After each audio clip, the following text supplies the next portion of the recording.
Welcome back, everybody. The next speaker has a nice track list on cryptography.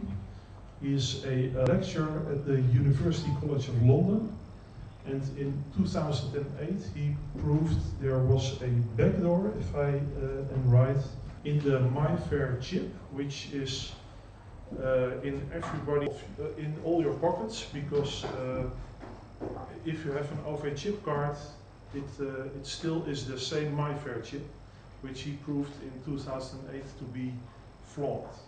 And the Dutch transportation network didn't yet renew the chip. But also on Bitcoin, Nicolas has a nice track listing of publications. So that's why I asked him if he would be willing to give you this presentation on hash rate 51% attacks and double. So please, a big applause for Nicolas Courtois. Thank you. So actually I did not prove there was a backdoor in this product. I just claimed there was a backdoor in this product. This was so obvious. But it's very hard to prove that there is a backdoor in a product, right?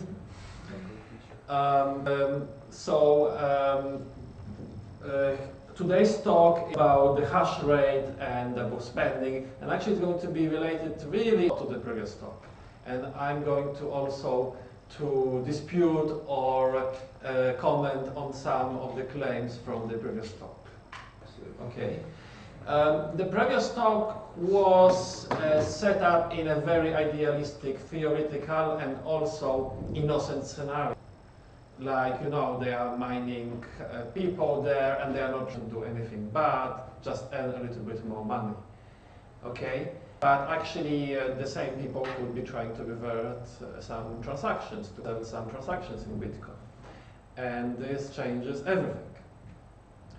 Okay, so the real life is not at all like in the previous talk, where the assumptions were basically that miners were more or less innocent and not trying to do anything bad. Okay. I will also make a short introduction to kind of what the Bitcoin phenomenon is. So I will show some general slides about what's going on in Bitcoin. So about myself, I'm actually a cryptologist and code breaker, so I break things. So therefore, in Bitcoin, what you should expect, I'm like trying to break Bitcoin, right? And it's a funny thing, because the Cornell researchers, and this was actually what was more or less the topic of the previous talk, has once claimed that Bitcoin is broken, or that they have broken. And it was a bit ridiculous, because the next day, obviously, everybody said, no, it's not broken in the slightest. Okay, but obviously my job would be like, you know, to break Bitcoin in a variety of ways. So it's about attack scenarios. In London, I run a weekly Bitcoin seminar at my university. So there are several websites. For example, go to wanttopay.com, or you Google for UCL Bitcoin seminar. But I also have a website called bettercoin.info and bettercrypto.com. Not very developed at this moment. So Bitcoin achieves something quite incredible, or is trying something quite incredible, is to remove two things which have traditionally been the pillars of money. It's trust. I mean, money is only worth something you trust the government not to print too much of it, and also trust the securities which are embedded in the banknotes, and so on.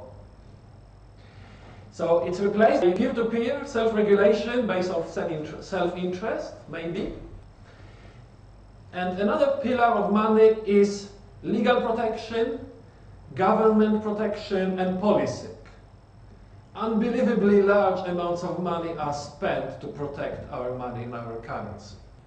Like, the fraud rates on banknotes are excessively low. They are about 1,000 times lower than the fraud rate on PayPal, credit cards, and so on. Okay? So it really costs a lot of money to maintain the current monetary system. And nobody exactly knows how much. And this is replaced by some sort of peer-to-peer anarchy.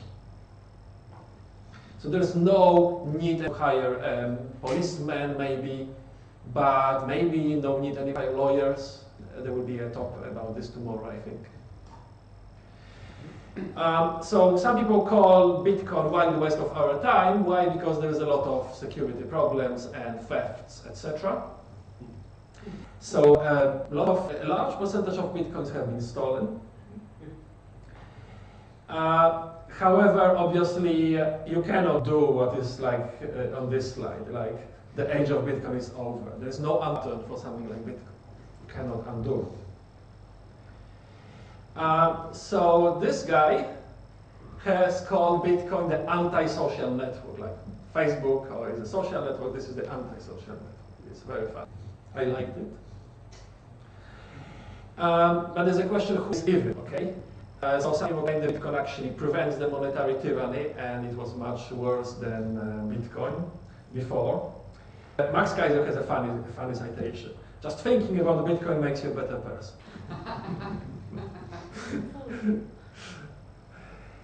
So Bitcoin is some sort of anarchy, actually. And this actually was somewhat theorized by a guy at the Telegraph, by John Telegraph recently. He says, like, until recently we have needed all these central banks to decide a lot of things, like who owns something, who controls a company, who has the right to vote, and so on. And now there's just like a piece of code which replaces all these things. Okay, without any authorities. So we have done some work on Bitcoin. There's a number of publications. Today I will focus on the question of speed and security. For speed, so actually on one video done, a video interview done for the Financial Times, I have said it's not true that Bitcoin is the internet of money. Bitcoin is a horse carriage of money. Okay, so it's a funny joke. Because it is a bit slow compared to the internet. Okay, it's like 10 minutes or a multiple of 10 minutes, right?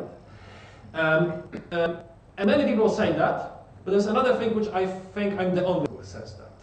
So I think the only researcher who claims that actually the longest chain rule, which was already explained in the last talk. So I'm saying basically this the longest chain rule is not so good.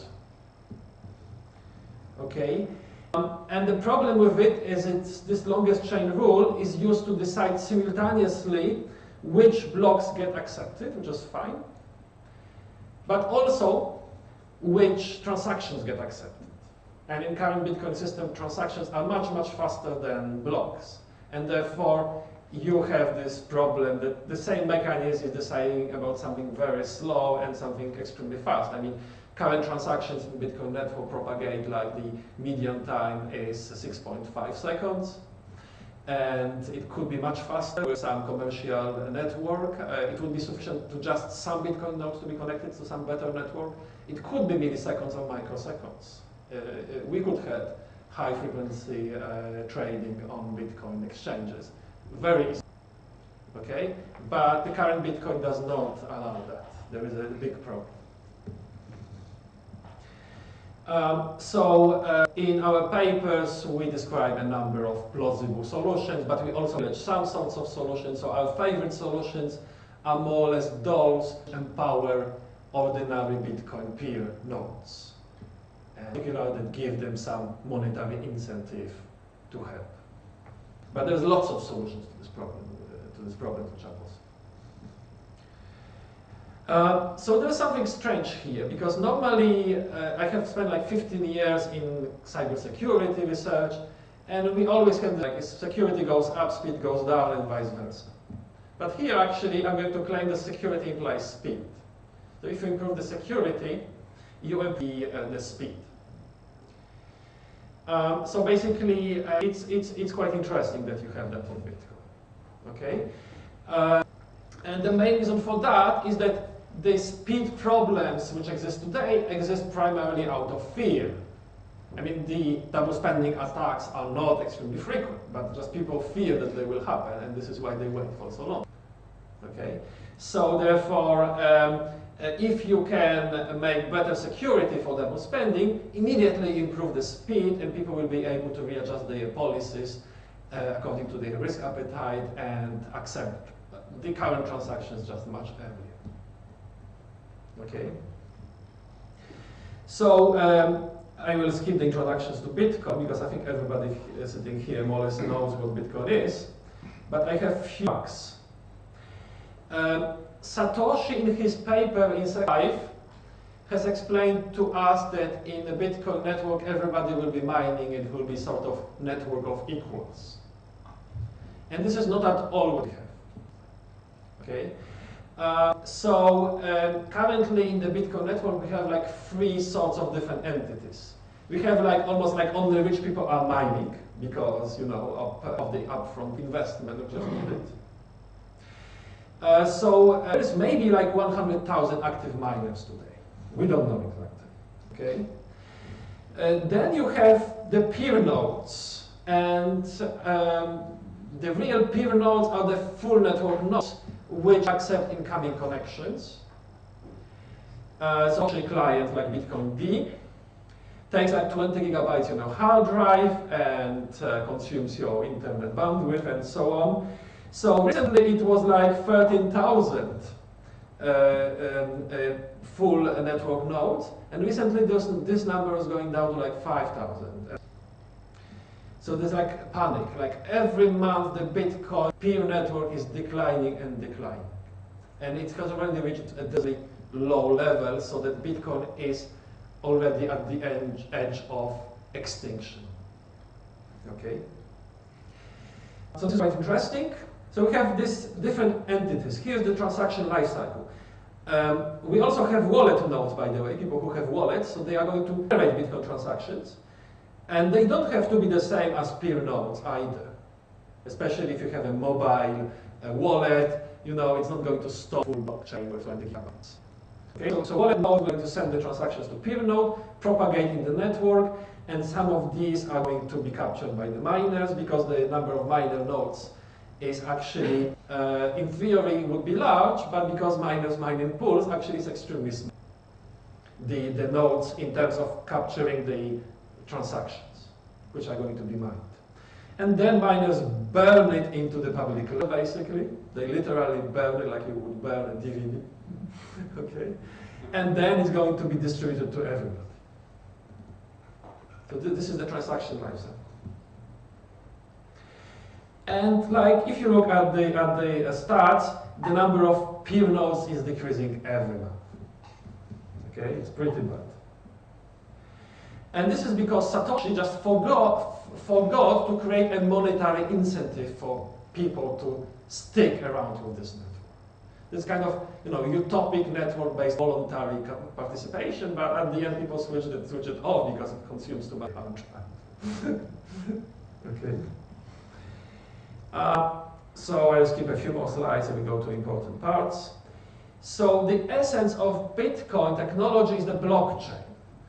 And the blockchain is actually a sequence of blocks. So like normal time, it's just a chain of blocks. This is why it's called a blockchain. Obviously you can have forks, so two competing blocks could be mined, like you have here block 3 and block 3 prime. But this does not happen too frequently. This happens like 1% of the time. Okay? And the selfish mining attacks or other attacks which we have seen in the previous talks happen even less frequently. So they concern a small percentage of the time. So whatever can be gained by selfish miners or other clever mining strategies is really, really small. Okay, so we are not even sure that miners will switch to another pool because it implements some subversive strategy, because the gain is not that large. It was large enough to get pool hopping in the past. Well, pool hopping was another attack, but again, not everybody will go and mine you know, at another place just for pool hopping. Okay, so what I'm saying that even if there is a gain, not everybody will go for it. Okay. So I will skip a few more slides. We need to look at the forks, basically. So this is related to the previous talk. So forks is like 1% of the time. And miners mine on both branches, typically. And the longest chain rule, which is criticized in our paper, basically, it says that at any moment, if one of the branches is longer, okay, everybody will switch to it. Obviously, there is no obligation, as mentioned by the previous speaker, okay? But it would be silly to not to do it, basically. It's not very profitable not to obey this. Okay, so Satoshi has recommended that, but people follow, okay? I'm not aware of any subversive attack in which you would actually not do it. And probably there isn't. Okay, so it's still something on which everybody agrees, including selfish miners and other subversive sort of miners strategies. So people switch to the longest chain, okay, because they kind of understand it's in their interest to mine on this chain, because the chances actually that you will, when you start with a shorter chain and you will actually win and mine a block and will be paid 25 years for it, are pretty low. Okay, so the question is now, can we cancel a transaction? So in the previous talk, we have heard a claim that the probability for a transaction to be undone will decrease exponentially with the length of the chain which is being mined after this transaction. Okay, I don't think this claim is actually true. Basically, you need to take into account the amount of money at risk. And another claim we have heard in the previous talk was that the cost of 51% attack increases with time. And this might be true. However, the money at risk increases faster. Okay? Like for each block, you earn 25 bitcoins, but the amounts of bitcoins traded in this block gets higher and higher typically. Though it doesn't happen every month, it increases more or less. So therefore, actually the money at risk divided by money you would need to mine this block is actually increasing. So therefore the risk of attack, of like 51% attack, is not increasing, even though quite possibly the cost of the 51% attack in dollars is increasing. But the money at risk is increasing even faster. Okay, so let's question of cancelling some transactions. So this is really what the miners were not trying to do in the previous talk. Okay, and it obviously changes everything. Okay, so like imagine that somebody has issued this transaction. Here is transaction number 36, has been mined here. Okay, now we are here, everybody is mining here, and now they want to start mining here, so it seems crazy. Okay, however, well, all you have to do is to mine 3 more blocks. Okay, so to mine 3 more blocks, actually I think I'm wrong in this slide, I should correct it. It should be like 75 bitcoins. And if you want to mine 4, it will be like 100 bitcoins maximum. Well, assuming that miners are not mining at a loss, because actually they are not, but never mind. Let's just be simple with this assumption, okay? So cost to mine like 4 blocks, starting from here, this place here, generate 4 blocks, would be only 100 bitcoins, very roughly. But the gain could be 500 bitcoins, because maybe this transaction had an amount of 500 bitcoins. By the way, it doesn't matter if it was a single transaction for 500 bitcoins, or if it was a large amount of smaller transactions with a total of 500 bitcoins. It's equally to cancel if you are able to mine the 4 blocks. So actually the attack is easy and profitable, and the only difficulty is the timing. I mean, can you do this on time, very quickly? You need to do it very quickly before these people produce few more blocks of the longest chain, where will make that actually you will lose your bet. It's just the timing problem. So we made this attack is feasible for many reasons. I'm going to discuss some today. So this attack could be difficult if devices are privately held by independent people. But it's, for example, easy if devices are rented with a market which will instantly to buy a lot of hashing power. by paying a small premium over the market price, like Amazon Cloud, you just pay slightly more and other people's machines are immediately switched on. But it's also easy if people mine in pools in general. And in many interesting scenarios, I claim that this attack cannot be detected by miners. Okay?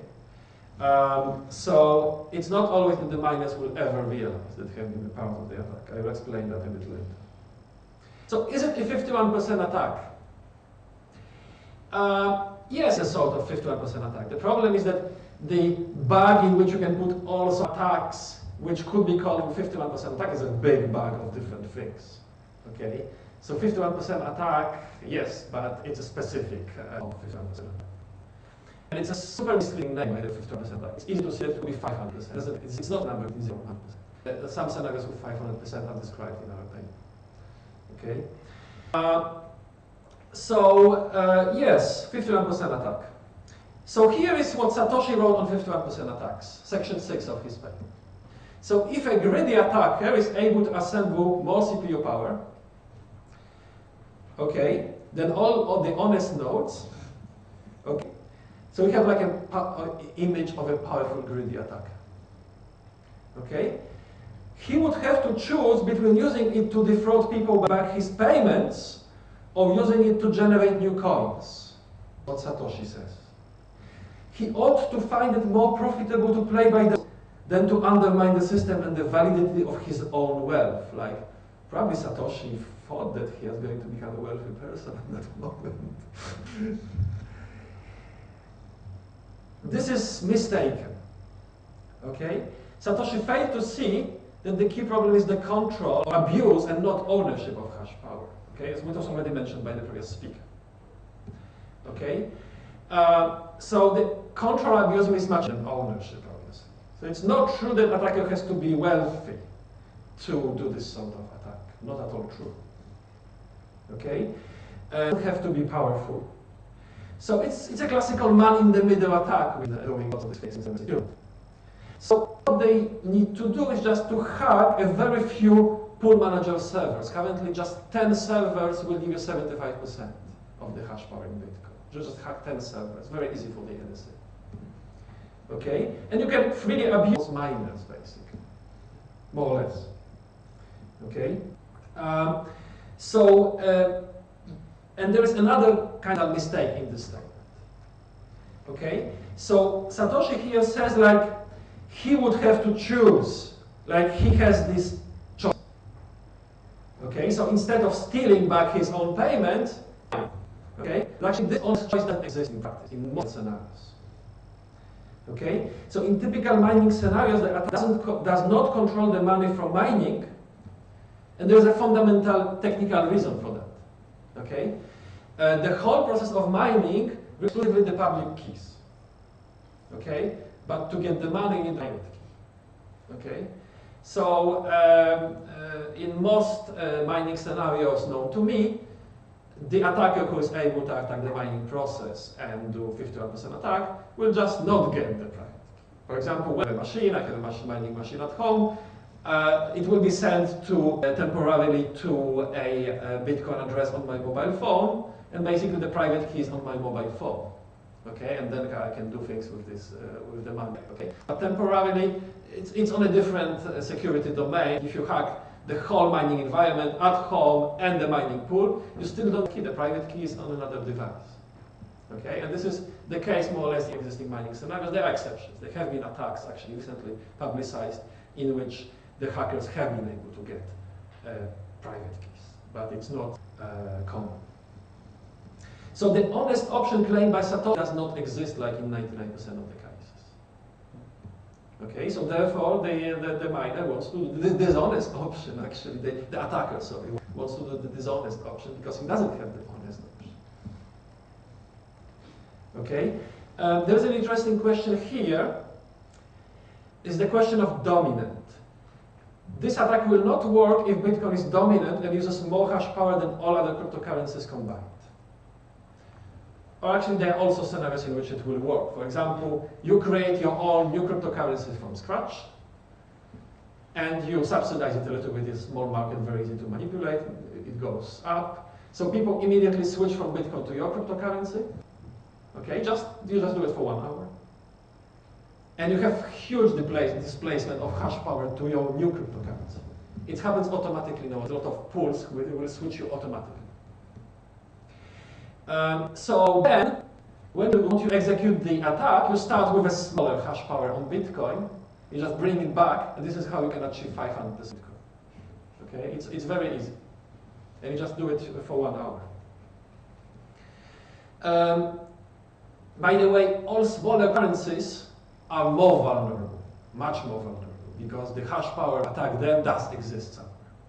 Okay, in Bitcoin you have to move it away and bring it back. It's the only way to have large advantage. And 500% would be a good thing to have. And it's possible for anyone to execute this sort of attack, like 500% on Bitcoin. Okay, without hacking any of the pool manager servers.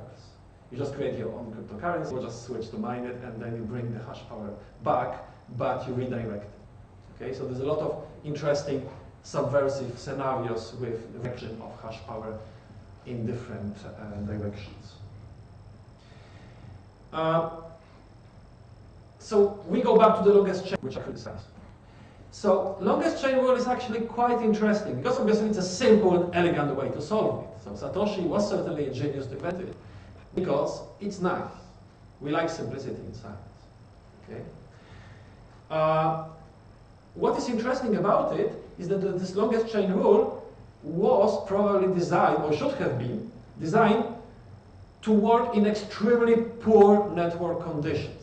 North Korea, Syria, when the government's trying to block the internet from working at all, etc. You could do Bitcoin with writing your transactions on napkins and giving to another people in North Korea, and the network will function. Okay. So this is quite interesting that Bitcoin has this. Bitcoin is kind of even more robust than the internet, which was already designed to withstand the kind of atomic disaster, war, etc. Okay, Bitcoin is even more robust than that.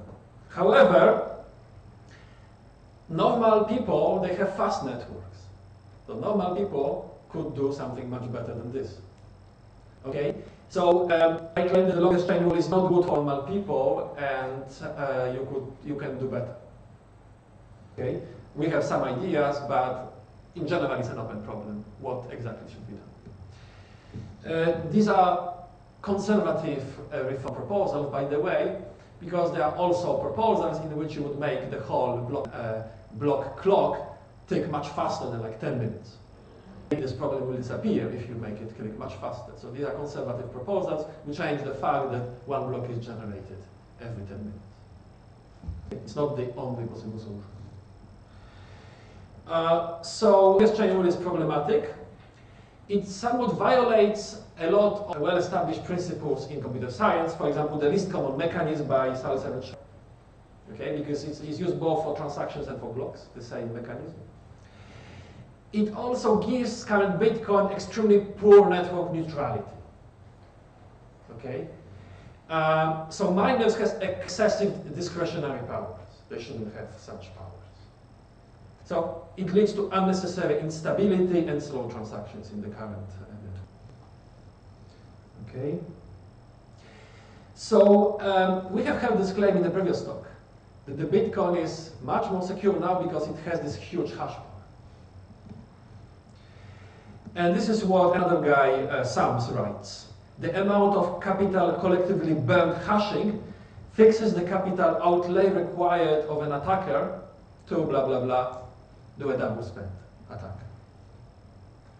Okay, so the mitigation of the risk is valuable, and therefore it could explain why we have spent $1 billion on hashing infrastructure in Bitcoin.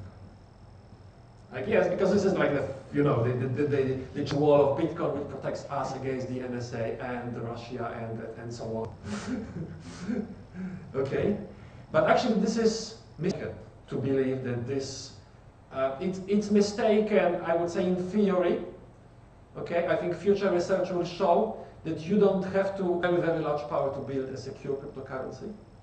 But it's also mistaken in practice, like people have spent a lot on this huge infrastructure which costed a lot, and it's not effective to prevent Bitcoin against double spending attacks. Double spending attacks are not, they do not cost a cost which is proportional to, in any way, to the cost spent on mining, to the money spent on mining at this moment. Because you just need to hack like few servers of pools, and you can start playing with making them mine something else that they are thinking they are mining. Okay? So here is a graph which shows this hash power increase in Bitcoin. It's crazy because it has increased almost doubled every month. And even last month, it has increased by 60%. Okay? Which leads to an interesting result, because like if it doubles every month, for every existing miner, the revenue or income is decreased twice the month. So if you sum this infinite series, you will see the income from the Bitcoin miner is very roughly equal twice the income from this month of mining. Okay? So it's under the assumption that it doubles, which now it's not doubling anymore, but it has been doubling for many consecutive months. So this is the crazy increase in the hash power, which is not even able to be Bitcoin against double spending attacks. And at the same time, Bitcoin is in this. Okay? The Bitcoin adoption as for payment, like there's one pub in London which accepts Bitcoins. Well, it's not so good. Okay?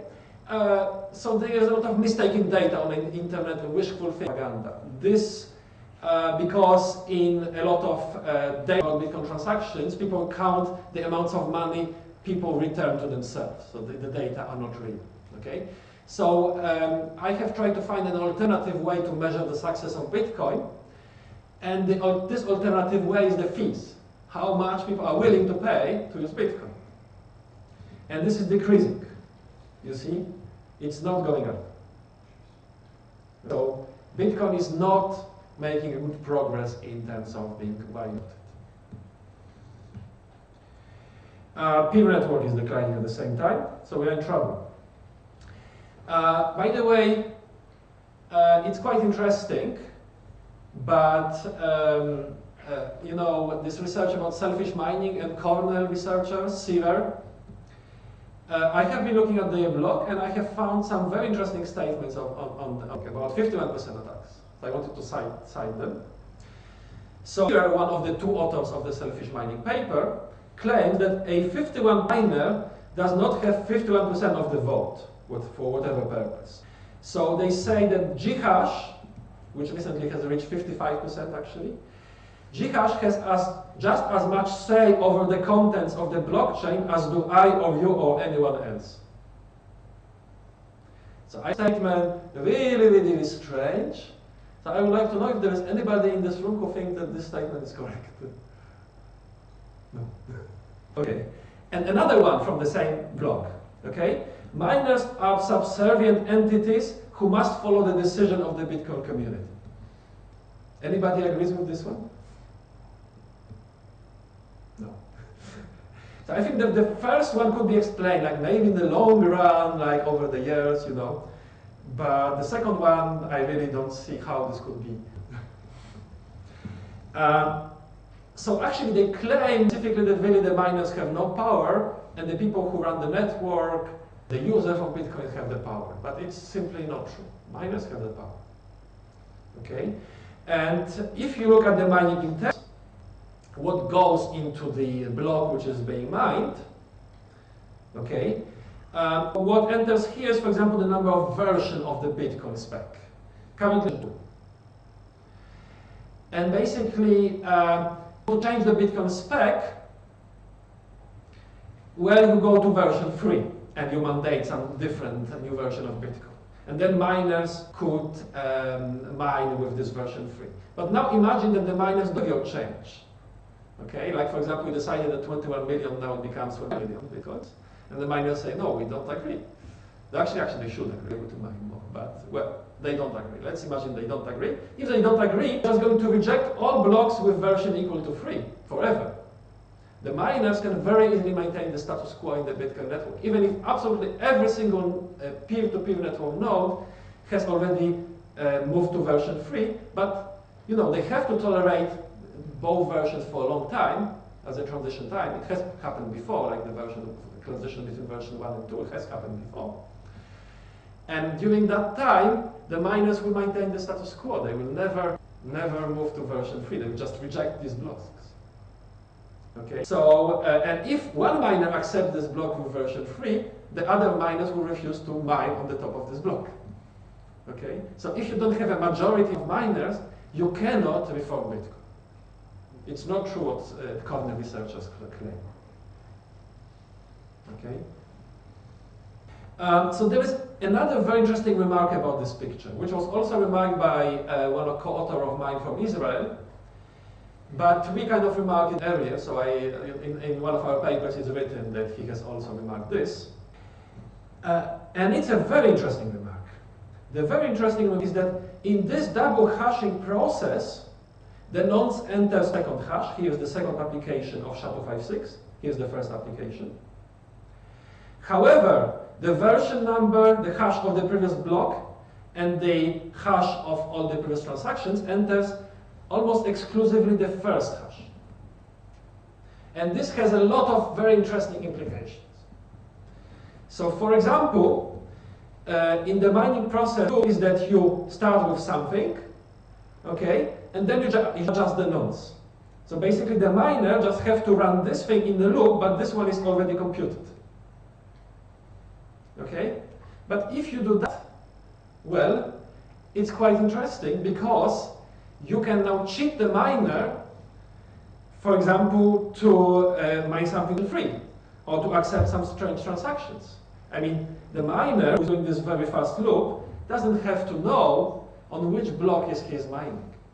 He doesn't even have to know on which cryptocurrency is mining. He might be mining Unoptime, he is mining Bitcoin. Because all he will be doing is trying to hash H0 with a certain nonce until he obtains a small value H2. Okay? So the current hashing mechanism in Bitcoin is not ideal. It allows some very interesting attacks, which could be prevented to design a different hashing mechanism. So I know there are press articles saying Satoshi has dodged all the cryptographic bullets in advance, but this is absolutely exactly the contrary. Okay? The cryptography in Bitcoin has a lot of hidden mysteries which are not in the advantage of Satoshi. Okay? There are serious security problems with this one hidden in the Bitcoin spec. Which brings us to the question of open software. I think some people in this room are enthusiasts of open source software. It's stupid and it's mad and insane to believe that open software is secure. Okay? People software is secure are mad. Okay?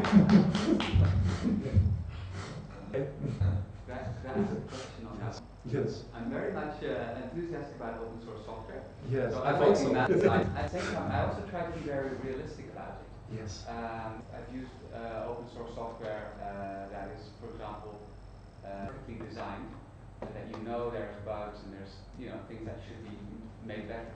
So it's true that occasionally in the open source scene, the discipline of developer groups is not at such a high level that you can say that always quality maps. Sometimes it's good quality, reasonable, sometimes it's clearly bad. And how do you look at Bitcoin or cryptocurrencies in this? Yes, I think we can make a very distinction if you go back to security engineering principles by Satoshi Nakamoto. Then they have announced this interesting principle of design. And there's a huge difference between open design and open source. Bitcoin is open source, but it's not open design. I mean, 100% of cryptography was designed by the NSA, or say people like Kennedy and Turtic, who basically standardized some elliptic curves without anybody knowing why actually this elliptic curve should be used. Right? So Bitcoin, even though it's open source, open design. Like you have the anonymous founder, who is this guy? Something wrong with Bitcoin, he will not be there to, to say, oh, I'm sorry, your $1 billion will get stolen. Okay. Have you also looked into other later cryptocurrencies that claim to solve this problem? And I have those claims, but yeah, please tell me who claimed. So I will examine. There's Okay, next presentation we will mine Yes. Okay, I'm thinking about, for example, I'm just naming one off the top of my head because I'm not a security researcher, but HeavyCoin, for example, is a cryptocurrency that claims to use at least 8 or 9 different hashing algorithms. So they throw in the advantage of quantity, which doesn't really convince me, but I would be interested in seeing people that actually do the research. Just take a look at such a coin and either validate or invalidate its claims. Well, you know, the problem is that all these small coins are unhappily going to be invisible for researchers because they are many of them. Therefore, they will not attract sufficient attention so that the security flaws will be found. Yeah, yeah. Okay, so the thing is that for security flaws to be found, they have to be sufficiently prominent. The product must be sufficiently prominent so that smart researchers will take some time, 1 year, write a PhD and find all the bugs and attacks. Yeah. Okay, so that's the problem. So then if you put your money in there, you have only security, which is of course not a good practice. Yeah, it's a sort of obscurity because the researchers try to break these systems yet. Yeah. So we are here in the Turing, you know, Turing was a code breaker, and you know, like you have to attract the attention of the hackers basically for the system to be secure. And this is so some prominent systems are actually more likely to be secure than some less widely known systems. Yeah. Keep in mind that when you say security through security, Keep in mind that security through obscurity is bad. It's only obscurity works very well as long as it's obscure. Yeah, yeah. It's a binary thing. So this whole slogan is really popularized, but it's bad thinking, I think. Yes, I agree. So, for example, in the Dutch chip card for the, you know, the transport card in this country, you know, the security of obscurity has worked for like 15 years. Nobody knew what the spec of the product was. Yeah, yeah. And now it gets broken because there were backdoors and problems, etc. But from any business perspective, security by obscurity will allow you to earn or gain this extra free months, 1 year, maybe few years, up to 15 years. Therefore, it's a benefit. So if your system is correctly engineered, obscurity as an addition to this actually will help you know, to achieve better security. Well, So you see, that's that's a flappy coin because I understand what they're doing. So obscurity a lot, and they are, you know, there are sectors of security in which everything is hacked. I mean, they are professional hackers who just break it for you. So therefore, the only way to pay is to keep your security kind of spec obscure for some time, and then upgrade it before they actually get like this is done in pay TV. The crypto algorithms are very frequently changed because you know, inevitably they will be reverse engineered and the system will be compromised. Okay, and in business, this money that you earn, that you gain, is worth a lot of money for the business. Okay, so security of obscurity by obscurity, it does work, but it needs to be done on the top of good security engineering in the first place. Okay. So question, what does IV mean? Sorry? The input IV that's used in the first and the third. It's the initial value which is used inside the SHA-256. It's just a constant in SHA-256. Okay, so I also here show the internals of SHA-256 hash. Okay, how many more minutes I have? I wanted to show some few more slides about altcoins.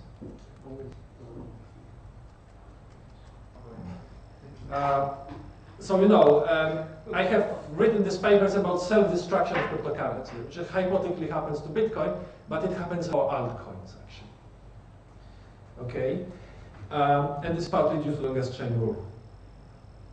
So let's look at UNOP, for example. So unobtainium is claimed to be the cryptocurrency of Syria. Okay, so whatever is claimed, it's a bit faster than Bitcoin, by the way. Unobtainium has an interesting monetary policy. Okay, like for example, the number of UNO generated by block is divided by 2 a few times, and at a certain moment, it kind of almost disappears, but it's not 0. Okay, so actually they have replicated this Satoshi's block reward halving, which is a big mistake of Satoshi as well, because the mechanism for doing such things should be continuous and not abrupt, like suddenly you are going to divide by 2, which is very, very bad. It creates huge perturbations in the market. Okay? But well, the block reward halving of Satoshi here is replicated, but the clock is much faster. Like every 3 months, they are going to divide the reward in this cryptocurrency. Okay? And this is, if you think about it. Because what really happens when you divide your block reward by 2? Immediately everybody mining will earn half of the money they have been earning. But they have the same equipment. Okay? So they are earning half less, so their profitability is immediately 50% of what used to be. So what is going to happen is that half of these miners are going to now to move to mine Bitcoin, which in a sort of equilibrium should be more or less equally profitable at this moment. Okay, so just move to Bitcoin, and half stays, and because half of them is now left, they are restored. So therefore, kind of the bottom is our theorem. It's simplified because it neglects the cost of electricity, for example. But the simplified theorem is that each time your reward divided by 2, your hash rate is also divided by 2 instantly. And this is exactly what we have observed. So it smells program destruction. Like this cryptocurrency inside the code, if you read the code, okay, it's just self-destroying because the hash rate is bound to decrease very substantially. And over very short periods of time, like months, it's going to down, go down, and down. Okay? And there's something even more interesting because of this thing. In September this year, very soon, Unoptanium will one day have their reward divided by 300, more than 300 in one single day. So it means that the hash rate of Unoptanium should also be divided by 300 on the same day, which is absolutely mad insane. And this is genetically programmed inside this cryptocurrency. You read the code, you see it. Okay, no, even it's open source, nobody can read it. So it's a clear switch. September, not exactly the clock is, like in Bitcoin. Nobody knows exactly how quickly the clock goes, but roughly speaking, it's somewhere in September, maybe October. What happens at this moment is that hash rate suddenly goes down, and then in September, okay? So it's very, very bad. Because when the hash rate is small, it becomes super easy to double spend. Yes? It would be much more profitable to fork then, to actually change the reward halvings, because all the miners are running away? Yeah, it's a good idea. If you have some mining power, you could fork the currency and steal it from the original authors, basically. So it's very, very clever. Thank you. Yes? Just wondering, but how many, if, let's say the miners fall away, is it feasible with a great amount of users of the cryptocurrency that it still somehow survives, or is that basically... Well, if they tolerate, if there is no money in it, there will be no double spending attacks. So if there is no, like, you blew your mind, but there is no transactions with large amounts, maybe it will survive. Yeah, it might survive. Okay? It's a gamble. Yeah. If there is no money to be stolen. Yeah. Yeah, so nobody will complain because no money was stolen. Okay? The same happens to Dogecoin. Oh no. Oh, happening to Dogecoin. Exactly the same. Such sad. So, Dogecoin, since the creation, almost immediately has reached a comparable hash Litecoin. So it has really challenged Litecoin. Very recently. And then they had this halving moment. And immediately the hash rate of Litecoin has become the half of the hash rate, the hash rate of Dogecoin has become the half of the hash rate of Litecoin. And then another halving, then immediately, like in a space of hours, the hash rate of Dogecoin became the quarter of the hash rate of Litecoin, due to this profitability equilibrium. And so on. Okay? So the Dogecoin has been self-destructing very heavily. So, for example, in April, it took just few hours to stabilize at the level being roughly the half of what we had before. Okay? Yes? Sorry, one question. They're now in the merged market. Yeah, it does help, yes. So basically, Dogecoin creators have published a few days ago. So, yes. Just to repeat your question, Yeah. The question was? Well, they're now merge mining, and does that help? Okay, they are now merge mining, and does that help? Yes, it's a very, very important question. Mhm. Because they realized very recently, and also due to our research, that their cryptocurrency is self-destructing very heavily, because actually already in April, one single person could have like 51%, okay, and even more easily after successive mining. Okay, so they basically have two. Because these cryptocurrencies have already produced a lot of coins and they are just, there's a small proportion yet to be mined, the only way for them to repair this problem, like to restore the hash rate, would be to break the monetary policy, to break their promise. This would be the cryptocurrencies replicating the 2008 banking crisis by doing a quantitative easing in Bitcoin. Okay, so this would be one. So this is not the option they have chosen. So a few days ago, they have publicly announced that they are going to merge mine with Litecoin, and therefore one block will be mined for both of these currencies and few more also. It is going to be collaborative with additional currencies. Thanks to the generosity of the Litecoin founder, basically, who proposed this himself. Because obviously it's a strong currency, they don't have to accept to support dying cryptocurrencies. Okay, so it's very nice of them. They are helping the Bitcoin to survive. Okay. So this was the second option. This is the option they have chosen, but it's not implemented yet. You can see they have just announced publicly this is what is going to happen. So I'm going to move down to conclusion, and so we can take additional questions in a minute. So all these slides can be found if you Google for UCL Bitcoin seminar, and you find a lot of slides basically there. So I will just do some summary remarks about the speed again. Because the thing is, sorry, I just cannot get to the last slides. So I have to do it manually because it stops. Okay. Whatever. So first of all, it's not clear, and this is like one of the biggest open problems. It's not clear that the hash infrastructure in cryptocurrency is worth something for security. At this moment, it's ineffective to preventive attacks. It might be effective if the problems, the things are repaired, but it's still not clear that you should spend so much on hashing. So you took a CEO of Swiss bank that told them, well, actually we have built a new infrastructure, a new payment system. Oh, by the way, it's a low-cost, low-fee system, but we have spent $1 billion on securing it. But immediately this guy will be fired from his Swiss bank. Okay? So it's a mad thing to spend so much on hashing. Okay?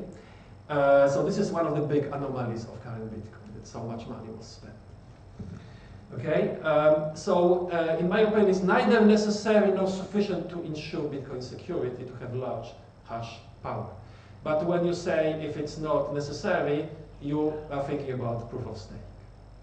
Okay, and I think some people in Bitcoin have already kind of started revisiting their proof of stake ideas because they are thinking about fixing Bitcoin in this direction and making it rely also on proof of stake, which obviously will make hash-based attacks much more difficult. Okay. So there is another question of Bitcoin reforms in general.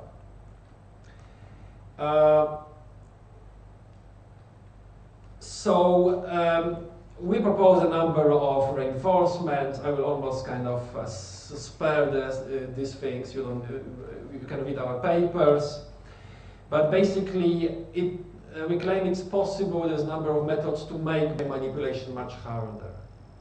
And as long as it relies only on hashing and only on proof of work, it's problematic, in my opinion. And in the current crazy situation, that so much was spent on this hashing infrastructure, and yet it's ineffective. Okay, so there must be something else like proof of stake. But our primary goal would be actually to speed up the network, so to allow something which exists today, zero confirmation transaction. You could today accept Bitcoin transactions instantly. Today you could have milliseconds or microseconds Bitcoin transactions. Okay, but they are too risky that people are not accepting. Okay, I have a very, very long paper on the internet, 75 pages, updated yesterday, so maybe wait more for the latest version on ArcSIF. And we all have this publication in Secret Conference Proceedings, presented in Vienna last week, which is focusing mostly on the question of speed, and also on the questions of Bitcoin regulation and comparison with traditional financial markets. Okay, like is high-frequency trading actually possible in Bitcoin? And the answer, it is possible. Okay, it just needs to be clearly engineered. So ultra-fast transactions are possible with a number of solutions. And by the way, here is just one comment written by some member of the core about my research. I just wanted to show you what some other people think about it. So there are interesting things. We also talk about timestamping. And Satoshi just forgot to implement time for transactions in Bitcoin, apparently. And this is already very bad. Currently, some transactions have been there for 1 month, have not been accepted because of zero fee, and you don't know what is the date of these transactions. It's very interesting. Double spending scenario currently, you wouldn't even know which transaction is kind of earlier, which one is late. Okay, so it's problematic. There should be a time-stamping mechanism in cryptocurrencies, in all cryptocurrencies. But this is a difficult open problem. We have proposed some solutions, sketched some solutions and ideas, but we don't really have like a good answer to this. How to make a good time-stamping mechanism in something like Bitcoin. Okay, so this is one of the open research problems. And this is what the guy also says here, one of our kind of senior members of the Bitcoin forum. He says like, well, the author is wrong about the proposed timestamp solution because we don't really have a practical distributed timestamp schemes. And this is true. It's not easy to engineer. Okay. I will have to think about it and so on. But he says it's certainly in the best interests of honest miners and best transaction makers to provide accurate timestamps. Improve security against dishonest ones. So basically, like, you know, at least the honest people would like to know which transaction is the earlier, because we have something very simple which has been known for years. It is the 20-second solution. Like if you receive just one transaction within 20 seconds window, that's it. This is your transaction. You don't accept the transaction, even if it's legitimate. Okay, so there's a so-called 20-second solution, which we discussed in both papers, and which was already proposed some time ago. And it could be implemented as soon as there are some timestamping mechanisms. And they don't even have to be super secure. Okay? Always, some security is better than no security at all. And some timestamping will always be better than no timestamping at all, which is the current situation. Okay, so I can take additional questions now. I have some questions. You said that it's quite easy to gain the control on all miner, like 75% of mining power by hacking miner accounts, for example. I don't think it's too easy to implement, actually, to hack all of them and do what we want. Otherwise, we would have already sites, but we haven't had any. We did have one that's very similar, didn't we? Yeah, give me the microphone. I'm not up to speed with all the details, but wasn't it in the news that the network of the mining pools were attacked and taken over, and a classical man-in-the-middle attack was done between the miners and the pool? ISP was hacked. Yeah, ISP attack, yes. Which somebody just stole bitcoins, but not performed double spending. Yeah, but whatever. It's a more kind of problematic attack scenario. It's much harder to hack ISPs than to hack some privately held network, in my opinion. There is a lot of skill out there to hack networks and things. And one of the reasons why we have not had a lot of them spending attacks could be that there's an criminal Bitcoin trying to hack Bitcoin.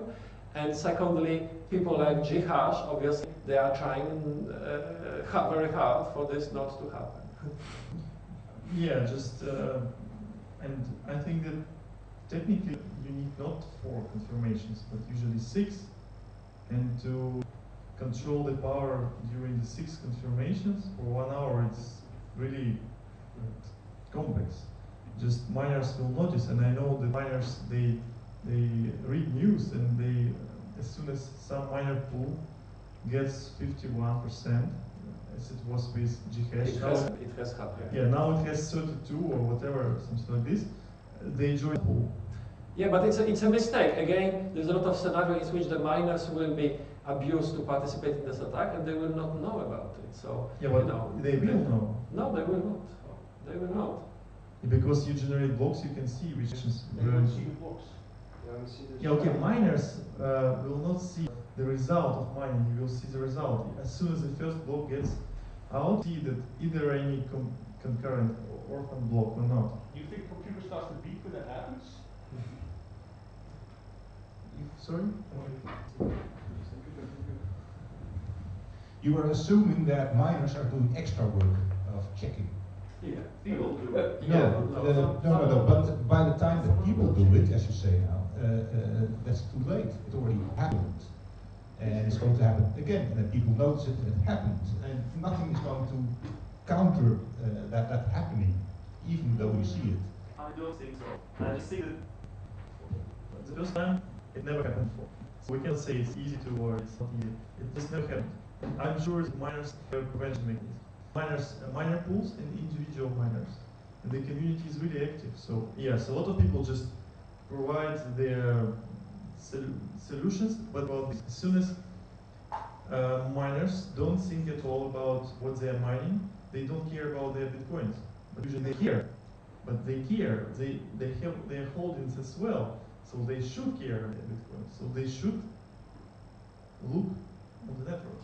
So this is again a utopian thinking, like the miners will see, actually it's the job, it should be the job of the pools basically to police this sort of attacks effectively, and not of the miners. You cannot count on miners to do it. Yeah, as soon as Ghash had 55%, a lot of miners just left. And it was yeah, but it doesn't change anything. Like you can still have 75% by hacking just 10 different servers. You seem to assume that everybody wants to be healthy. I think that's one assumption. As long as it's money to be made, whether it's by being nice to Bitcoin or by being a crook, money will be made. So there's a lot of people, or there will be a lot of people that don't killing Bitcoin for profit. Like a kamikaze attack. Yeah, next coin, forget it. Yeah, by the way, it's not true what you have said that after 6 confirmations you are safe. We have heard that in the previous talk. You know, people say like 6 confirmations, if it's not 6, it's 12, you know? No, it's not true. The more money you have at stake, like the more money you have in this transaction you are trying to cancel, the more blocks eventually could be involved in an attack. So after 1 hour you are not safe. Yes, I mean that you can perform double spending attack only on your own money. It doesn't affect any other money. Well, you could also, you could also manipulate other people basically. Okay, other people's transactions. You pay with your money, and then you have to do this double spending, so use your money.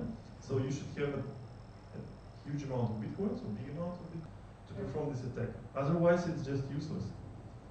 You can do it. Yeah, but if it happens only once, it will make that a lot of people will stop accepting bitcoins because they'll be afraid. But it's just it happens just once. It has a sort of huge effect on everybody. Yeah, I don't think Bitcoin. I don't speak up against this approach. I think that we have the problem, but it's not super big. It just for now it's a small risk that it could happen. No, it's not a small risk because it's the largest risk of this type in the human history. So you cannot say it's a small risk. It's totally irresponsible to say it's a small risk. Totally irresponsible. Because never before we had electronic systems in which you could anonymously steal large amounts of money in an irreversible way. and you basically go away with it, and you keep your private key, and nobody will actually find who did it, you know. So it's not a small risk. It's one of the biggest cybersecurity risks which have ever existed in human history. It's maybe a small chance of me. It's more like meteorites. The chance it happens is small, but once it happens, the risk is huge. We have one certainty that it will happen. But from a game theory perspective, how will it happen? Pavel, can I please see that? You wanted to say for one time. Let's say from a game theory perspective, someone who attacks the network, if he attacks the network to destroy it, I get it. But if you can have 51% of the network, game theory wise, we are not going to destroy your network, because by destroying the network, the worth of your coins is zero. No, right? But this argument is totally faulty. We have seen that with Satoshi's slide. It's totally faulty. Again, you don't need to have 51% of the network to the attack. It's a hack. You use other people's mining power, and you just do the money in the middle.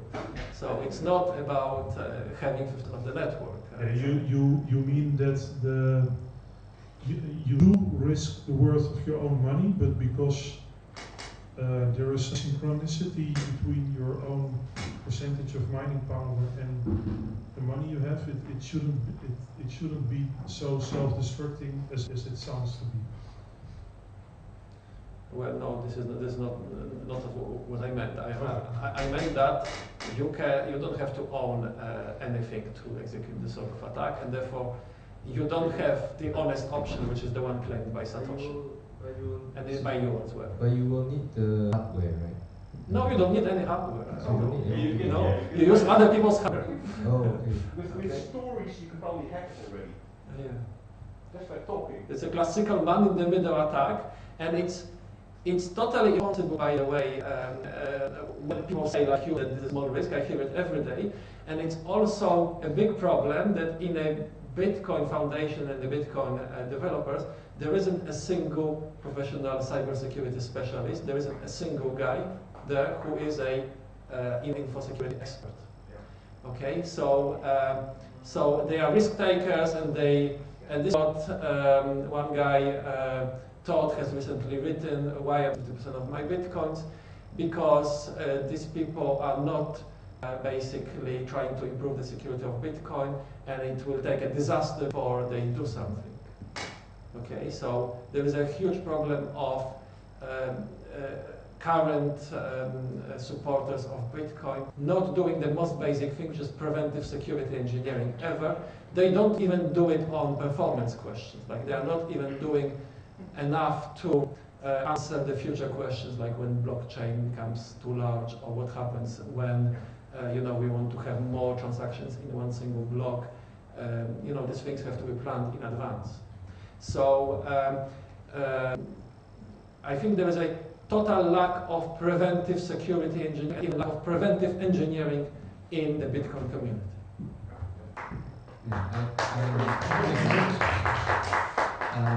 Recently saw a small article of Mike Hearn's warnings to Bitcoin fragility. And so there's one guy saying something that might be a problem, and I do agree that there should be much more focus on security, because right now it looks a bit like sort of a feeling, but like a circus of people trying to remain. Yeah, you hear every day cryptography we trust, but there isn't a single cryptographer out there. They know nothing about cryptography. Nicolas, I thought that cryptographers don't trust anyone. No, we are professional paranoids, but if you are running a Bitcoin Foundation, you should hire cryptographers. If they're developers, they have two prominent cryptographers. Oh, it's America, so one of the most famous cryptographers we could ever think of. So they are doing a serious job. Bitcoin Foundation are not doing a serious job. As a financial system, they are irresponsible and potentially liable for criminal, I would say, some sort of criminal activity, or because of not doing their job in a professional way. Because they're not taking their responsibility. Yes, they're not trying to look at the security problems and not trying to hire specialists to solve them. And this is a serious professional kind of breach of professional. They are not professional. They are not acting in a professional way at all from the security point of view. Yeah, but it's not a cryptography problem. What you mentioned. It's also a cryptography problem. Sorry. Okay. It's also a cryptography. Please repeat. Yeah, I mean, not 51% attack is not that much a cryptography problem, but Yes. there is a number of cryptography problems out there. Okay. Can you mention them? Yes. Just which one you think? For Ethereum, I know them. They are developing new things, and they need to develop new protocols. They need cryptographers. But for Bitcoin, the cryptography is already in place. They need to have, there are no they at least. Should be security specialists, but not. We got also cryptographers, yes. I mean, again, Ether, they have two prominent cryptographers. They have Vitalik, who also is a cryptographer and writes a lot about cryptography. They have a very different culture, you see, than Bitcoin. The Bitcoin culture is a toxic culture of people who are trying to avoid talk about problems. Okay, that's, I represent different company. I also don't like mining, but I don't think that all your arguments are. I don't agree with all your arguments, just because it's really not so easy to implement this attack. And in cybersecurity, Bitcoin has nothing to do with attacks on mining pools. Yeah. Proper security engineering is to engineer against the attack, even if it's not easy to implement.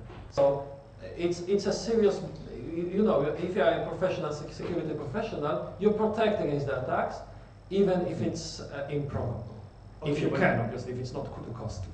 But this is a question to infrastructure, like exchanges or mining pools, and they're not Bitcoin itself. Bitcoin incentives. Yeah, but I'd say part of the Bitcoin design is based on properly putting incentives in there, so people behave a certain way, pools behave a certain way, miners behave a certain way. I think that's engineering. So in that sense, yes, it has to be put in there and it's not finished yet.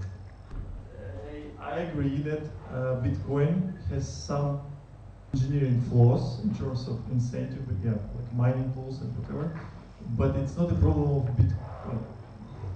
Bitcoin was the first currency, and you cannot blame Bitcoin creators of putting these incentives, because you cannot just change incentives right now. Nobody wants this. Nobody will agree to change incentive model just because people have a lot of money, a lot of investment, and people don't like any change in Bitcoin protocol. Yes, so that's quite interesting to hear that people don't want. So I have noticed that people don't want to do any change in Bitcoin. But this is what kills Bitcoin. This is why the title of my paper is on self-destruction of Bitcoin currency, due to crowding out of Bitcoin.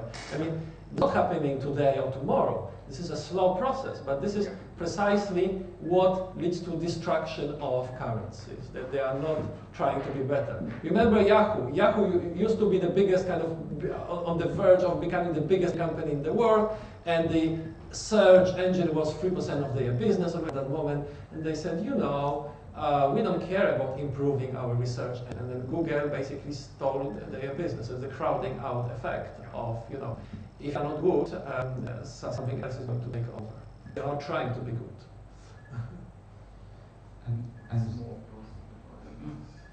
I was thinking about the vision for the future. It's possible that these things become known and know that people eventually slowly migrate to another platform.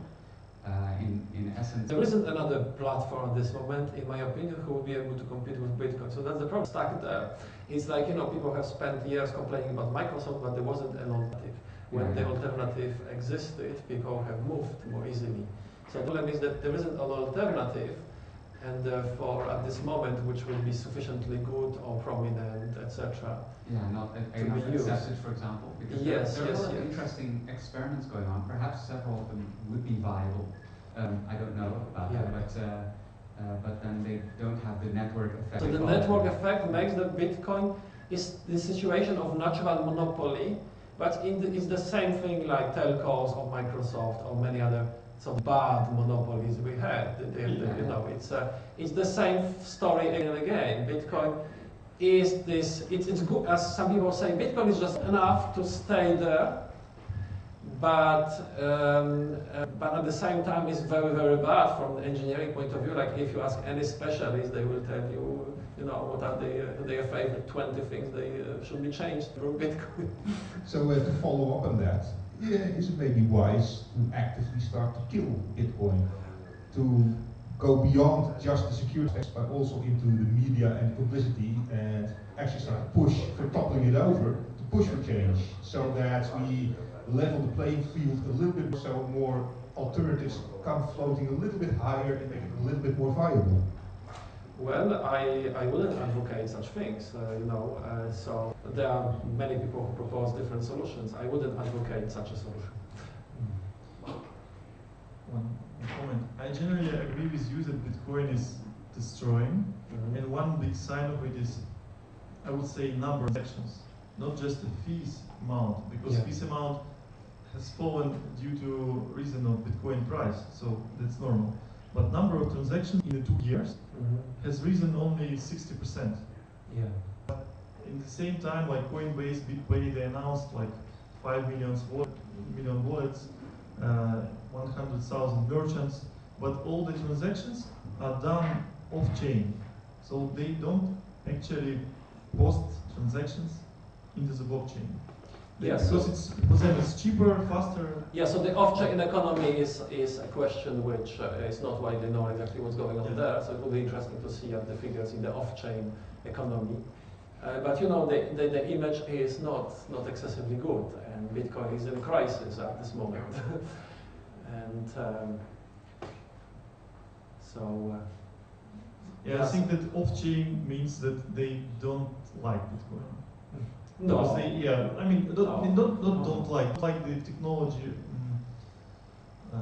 problems in it. So that's why they use off-chain.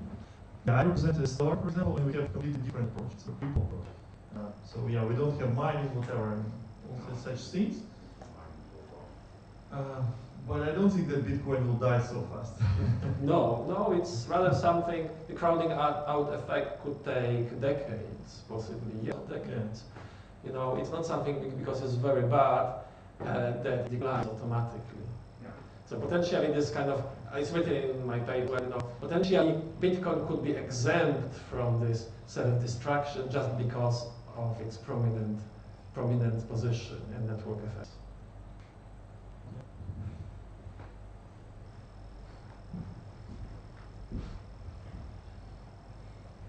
Are there one last question? No, sorry.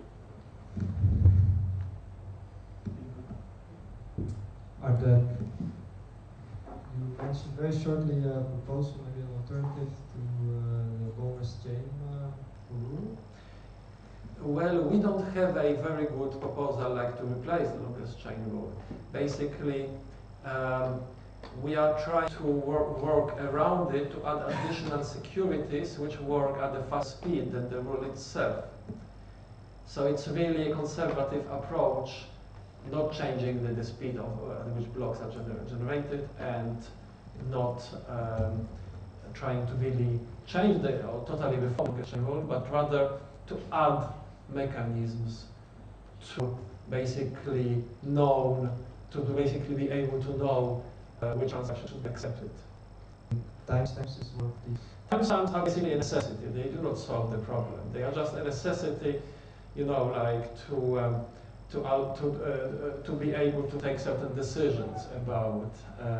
So the implementation of secure timestamping is a difficult problem in this sort of distributed, decentralized system. But they are just a necessity, even just for honest people to know at which moment transactions are generated, you know. So, for example, if you do your risk management, you would like to know how long this transaction existed, and so on. If it's existed for a long time, you might think, okay, it has been propagated to more nodes, and so on. So even in terms of the previous talk, like selfish mining, you could have strategies, you know, to mine on blocks depending on their timestamps, which could improve also against selfish mining attacks. Okay, so just that the Satoshi forgot to implement these timestamps. It's a problem.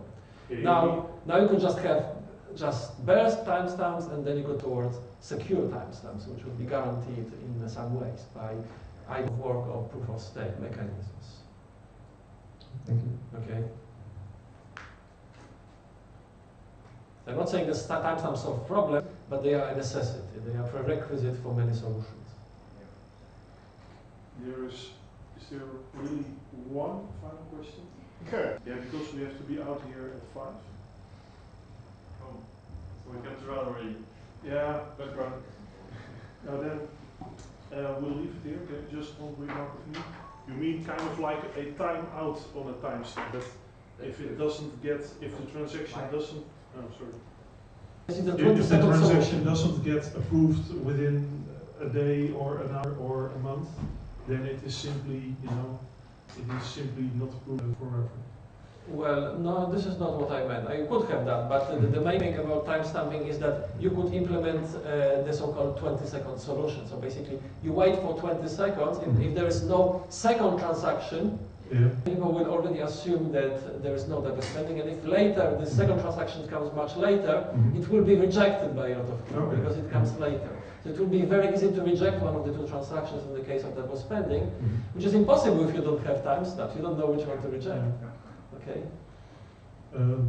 Unfortunately, we don't have time to ask you more questions, at least not in the room now, because I still have a lot of questions about, I have the impression, everyone.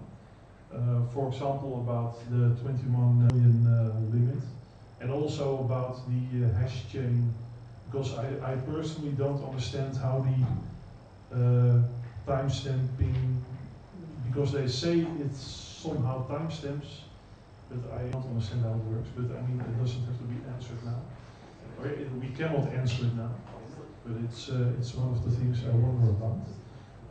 In the programming, the Pavel Kravchenko was announced as a speaker for now, but because of the delay in the program, Pavel will later on, so Thursday or Friday, we will spot. But I think that the panel discussion, which was announced in the program, is addressed quite well. This was it. Yeah, yeah. So for today, we stop here. And we now will move to the cafe restaurant Polder. It's across the street. You really cannot miss it. I mean, it's, when you walk out the door, you face it. And we will go have a drink and a dinner over there. First, we will clean it up here. If you see dirt or whatever, please remove it. And join us at Café Restaurant De Polder for an after party. To avoid painful misunderstanding, it's on your own expense. So, thank you for being here today, and please join us tomorrow again. Thank you.